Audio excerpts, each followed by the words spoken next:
Religion has existed for as long as recorded history can document, and it will almost certainly continue to exist for the foreseeable future, although the contents of religious doctrine will evolve in accordance with changing economic and societal circumstances and developments in prevalent understandings of morality. A reasonable secularist does not seek to wipe out religion, as this would be an impossible task that would only meet severe resistance and endanger the prospects for the humane, peaceful coexistence of all persons. Moreover, revolutionary changes in any person's worldview are undesirable, as they uproot him from sophisticated and decently functioning understandings of moral action that can develop on the basis of a wide variety of underlying philosophical frameworks.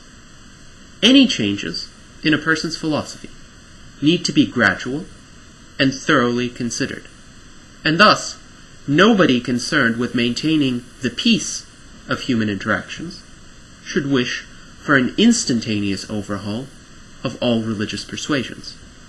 Instead of fighting the religious or deconverting them, the reasonable secularist needs to attempt to, in the course of discussion and argumentation, reach an understanding of proper this-worldly behavior that he and the majority of religious people can at least roughly agree on. In order for this to happen, it is not necessary for religious belief to disappear. Rather, it simply needs to be expressed humanely and tolerantly.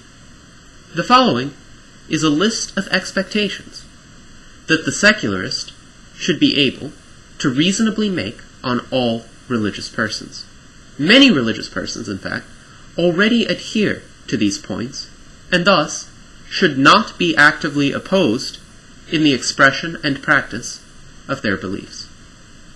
Here is the minimal secular agenda regarding religious belief. To ensure the peaceful and harmonious coexistence of all individuals, all persons of religious persuasions should voluntarily adopt the following understandings. 1.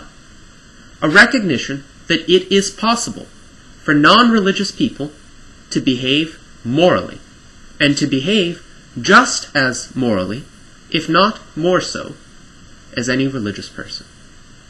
2.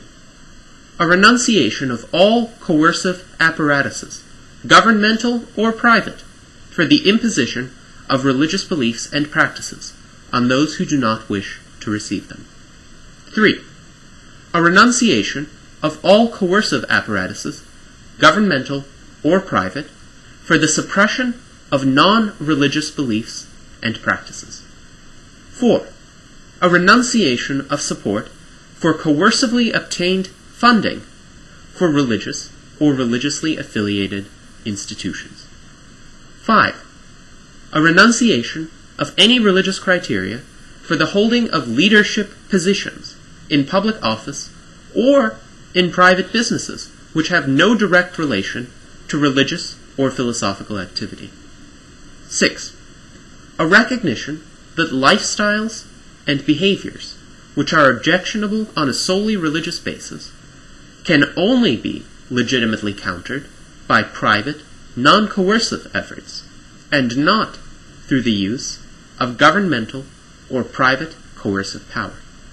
The adoption of the minimal secular agenda regarding religious belief will greatly de-escalate the current culture wars and facilitate maximum freedom for both the religious and the non-religious. Moreover, it will enable more civil, tolerant, and respectful interactions among individuals of a wide variety of philosophical persuasions.